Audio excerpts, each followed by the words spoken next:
Video को शुरू करने से पहले आप सभी कृपया चैनल को सब्सक्राइब जरूर कर लीजिए। बहुत समय पहले की बात है। एक घना और सुंदर जंगल था जहाँ तरह तरह के जानवर रहते थे। ऊंचे ऊंचे पेड़, बहती नदियाँ और रंग बिरंगे फूलों से भरा यह जंगल बहुत खूबसूरत था। इस जंगल में दो सबसे अच्छे दोस्त रहते थे। एक तेज तर्रार खरगोश जिसका नाम चीकू था और एक बड्डा पर दयालु हाथी जिसका नाम मोटू था। चिक्कू बहुत फुर्तीला और बुद्धिमान था।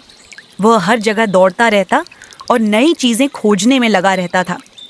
वहीं मोटू बड़ा शांत और समझदार था। वह हमेशा अपने दोस्तों की मदद करता और सभी जानवरों को अपनी सूंड से पानी छिड़ककर ठंडक देता। एक दिन जब चिक्कू और मोटू नदी के किनारे खेल रहे थे, तभी उन्होंने पास की झाड़ियों से किसी के रोने की आवाज सुनी। क्या यह कोई जानवर है? चिक्कू ने कान खड़े करते हुए कहा। चलो देखते हैं। मोटू ने धीरे धीरे झाड़ियों की ओर कदम बढ़ाए। जब उन्होंने झाड़ियों के पीछे देखा तो वहां एक छोटी सी लड़की बैठी थी जो बहुत डरी हुई थी और रो रही थी।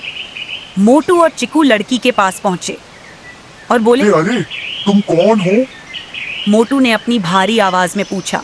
लड़की ने धीरे से सिर उठाया और घबराते हुए कहा, मेरा नाम मीरा है।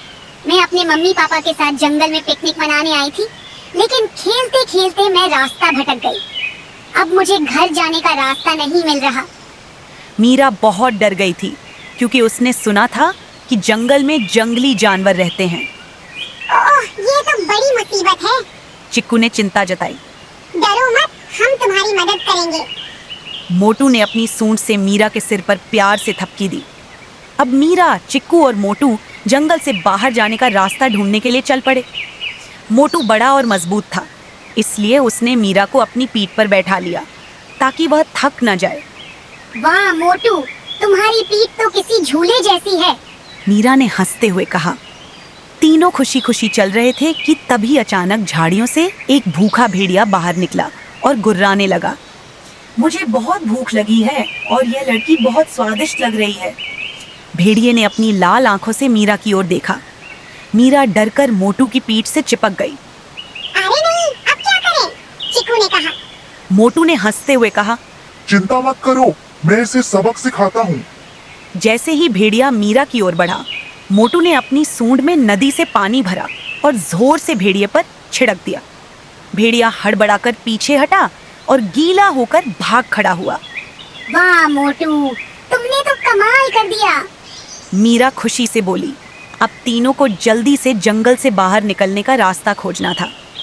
अगर हम ऊंचाई से देख सके तो हमें रास्ता मिल सकता है। चिक्कू ने सुझाव दिया। मोटू ने मीरा को अपनी सूंड से ऊपर उठाया। मीरा ने चारों ओर देखा और खुशी से चिल्लाई, मुझे वहाँ दूर एक बड़ा आम का पेड़ दिख रहा है। हम वहीं से आए थे। तीनों ने तेजी से उस दिशा में बढ़ना शुरू कर दिया, लेकिन तभी उन्हें रास्ते में एक गहरा दलदल मिला। अब क्या करें? अगर हम इसमें गिर गए तो बाहर नहीं निकल पाएंगे। चिक्कू ने चिंता जताई। मोटू ने सोचा और कहा, चिक्कू, तुम छोटे हो, तुम आराम से कूदकर निकल सकते हो। मीरा, मैं तुम्हें अपनी सूंड से दूसरी तरफ पहुंचा सकता हूँ। सबसे पहले चिक्कू ने अपनी फुर्ती से उछलकर दलदल पार कर लिया। फिर मोटू ने अपनी सूंड से मीरा को धीरे धीरे दूसरी तरफ रख दिया। अब मोटू के लिए चुनौती थी। वह बहुत भारी था और दलदल में फंस सकता था। मोटू, ध्यान से आना। मीरा ने कहा। मोटू ने अपने मजबूत पैरों से धीरे धीरे कदम बढ़ाए और अपनी लंबी सूंड से पास के पेड़ों को पकड़कर खुद को बाहर खींच लिया। वाह, हम सब पार कर गए। चिक्कू ने खुशी से कहा। अब तीनों जंगल से बाहर आ गए थे।